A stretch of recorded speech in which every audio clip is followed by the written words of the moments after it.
Here at Mercedes, we focus on manufacturing metallic components for the race car and customer programs. Being a Formula One team, we are operating under a cost cap since 2021, which means we are operating under demanding timescales. Through Vericut, enables us to reduce manufacturing lead times. With this in mind, it was great to have an opportunity to trial Vericut Force to enable us to focus on reducing lead times further without reducing parts quality to make parts quicker and more efficiently. Force analyses the entire NC program. It does not change the tool path or tool parameters. Instead, it adjusts the feed rate to keep a constant ideal chip thickness.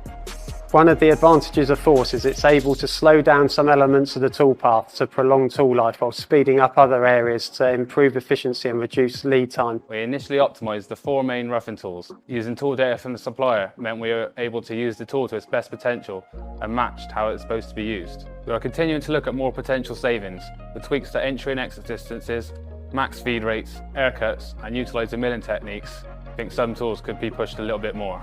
The collaboration with CG Tech has been great, and the support they've given us over the years has been second to none. They worked with us to do the Vericut Force project to ensure we got the best results. With ongoing support for our customers, we help them get the most out of Vericut. And with the Vericut Force module, we can help them optimise even further.